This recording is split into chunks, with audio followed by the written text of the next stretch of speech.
Assalamualaikum warahmatullahi wabarakatuh. A'udzubillahi minasyaitonirrajim. Bismillahirrahmanirrahim. Bismillah ala dirina wa ala anfusina wa ala jamaatina.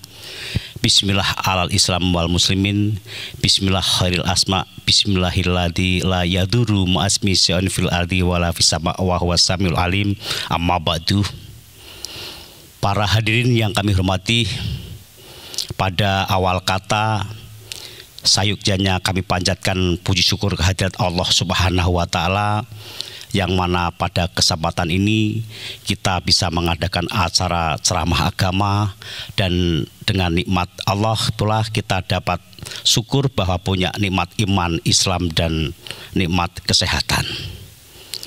Para hadirin yang kami hormati, nikmat iman tuba liman lam yaroni amanabi wa tuba liman yaroni man anabi. Beruntung bagi seseorang yang tidak ketemu dengan Rasul tapi iman kepada Allah dan iman kepada Rasul, dan beruntung sekali orang yang termasuk tidak ketemu Rasul tapi kita bisa mengimani, yaitu adalah karunia anugerah Allah yang diberikan pada kita. Rahmat serta salam kami sajukan kepada junjungan kita Nabi besar Muhammad SAW yang kita nantikan syafaatnya besok di yaumil kiamah. Hadirin yang kami hormati, pada kesempatan kali ini saya akan menyampaikan ceramah agama dengan tema mengimplementasikan ketaatan kepada Allah, kepada Rasul, dan kepada ulil amri. Kita selaku manusia, hamba Allah, juga sebagai warga negara, pasti menginginkan adanya keselamatan baik dunia maupun di akhirat. Untuk menuju keselamatan dunia dan akhirat itu ada hal-hal yang harus dijalankan, yaitu ada hal-hal yang harus kita taati. Di antaranya itu ada 3 poin yang kita harus dijalankan. Yang pertama adalah kita harus taat kepada Allah. Yang kedua adalah kita harus taat kepada Rasul. Yang ketiga adalah kita harus taat kepada ulil amri. Allah menjelaskan dalam babakan mengimplementasikan kepada iman, kepada ketaatan kepada Allah, kepada Rasulullah, kepada ulil amri itu dalam surat An-Nisa ayat 59. Ya ayyuhalladzina amanu atiullaha wa atiu rasulah wa ulil amri minkum fa in tanaza'tum fi syai'in farudduhu ilallah wa rasul. Wahai orang-orang yang beriman, taatlah kamu kepada Allah, taatlah kamu kepada Rasul, dan taatlah kamu kepada ulil amri. Komponen 1 taat kepada Allah itu mutlak. Untuk menuju keselamatan dunia akhirat kita harus taat sama Allah, tidak bisa diingkari, dan itu harus dijalankan perintah-perintah Allah. Yang kedua adalah taat kepada Rasulullah. Yang ketiga adalah taat kepada ulil amri.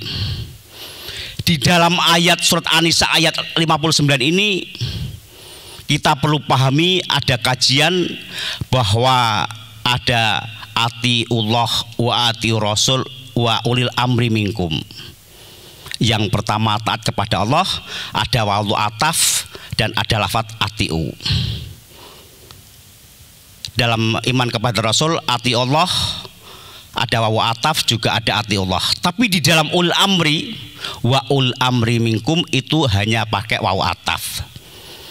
Itu punya arti bahwa di dalam ketaatan pada Allah itu mutlak, ketaatan pada Rasul mutlak. Tapi ketaatan pada ulil amri itu ada catatan-catatan bahwa untuk menaati peraturan di dalam ulil amri itu ada, tidak seperti mutlaknya kita taat kepada Allah dan kepada Rasul. Hadirin yang kami hormati, tentang takwa kepada Allah itu bisa dikatakan kita menjalankan perintah Allah dan menjauhi larangannya, dengan bahasa lain adalah takwa Allah. Dalam salah satu hadis dijelaskan bahwa salasun minal mujiyat, yang pertama adalah takwa Allah. Kalau kamu ingin akan selamat adalah kamu harus takwa kepada Allah, menjauhi larangan Allah dan melaksanakan perintah Allah. Itu satu catatan, termasuk salasun minal mujiyat. Ittaqillaha haitsu makunta. Dalam kita menjalankan takwa itu dimanapun kita berada. Hadirin yang kami hormati, yang kedua, di dalam taat Rasul itu juga babuna ilallah ila Rasulullah. Pintu untuk masuk dicintai oleh Allah harus kita cinta kepada Rasul. Juga sedemikian rupa untuk dicintai Allah kita harus mencintai Rasul. Dalam hadis dijelaskan keterkaitannya kita harus mencintai Allah, kita harus mentaati Allah dan mentaati Rasulullah dan mentaati ulil amri. Man ato'ani fakot atau Allah. Barang siapa taat kepadaku Rasul, maka itu termasuk taat kepada Allah. Waman asoni fakot asallah. Barang siapa bermaksiat bersamaku, maka juga bermaksiat sama Allah. Waman yuti'il amiro. Barang siapa taat kepada ulil amri, fakot atau ani. Itu rangkaian hadis mutafakun alaih yang menjelaskan bahwa kaitannya dengan surat An-Nisa ayat 59 itu ada perintah kita harus mentaati itu. Hadirin yang kami hormati, ketaatan kita kepada Rasulullah dijelaskan bahwa wa ma atakumur rasul fakhuduhu. Apa-apa yang datang dari Rasul kita harus mengambilnya. Wa ma nahakum anhu fangtahu. Dan apa yang dicegah oleh Rasul kita harus meninggalkannya, harus menjauhinya. Wa may yuti'ir rasul faqad ata Allah. Hadirin yang kami hormati, sekarang tentang masalah ul amri. Ul amri itu apa? Sekelompok orang atau seseorang yang mengurusi urusan-urusan manusia. Ul amri di sini ada catatan. Di dalam ayat An-Nisa ayat 59 itu wa ul amri, tidak ada wa atiu ul amri. Sehebat apapun ul amri adalah manusia, sehingga ketetapannya, kebijakannya itu kadang-kadang ada yang keliru. Sehingga di sini fa in tanaza'tum fi syai'in farudhu ila Allah wa Rasul. Berarti kalau tentang masalah urusan ul amri, apabila perintahnya tidak bertentangan dengan Al-Quran dan hadis, maka kita wajib melaksanakan atau mematuhi. Tapi kalau kita di dalam hal pemerintah kebijakannya itu kurang pas, maka kita tidak boleh mengikuti. Satu contoh para hadirin dari pemerintah tentang undang-undang masalah nikah, bahwa kalau menikah itu ada catatan dari KUA, Undang-Undang nomor 74. Itu di dalam Al-Quran dan hadis itu tidak ada. Walaupun tidak ada dalam hadis, tapi itu manfaatnya banyak. Usul fikih mengatakan darul mafasid muqaddamun ala jalbil masoleh. Jadi untuk menghindarkan dari madorot, sehingga tercetuslah adanya catatan nikah. Oleh karena itu walaupun tidak ada dalam Al-Quran hadis, ul amri menetapkan kayak gini, kita wajib mengikutinya.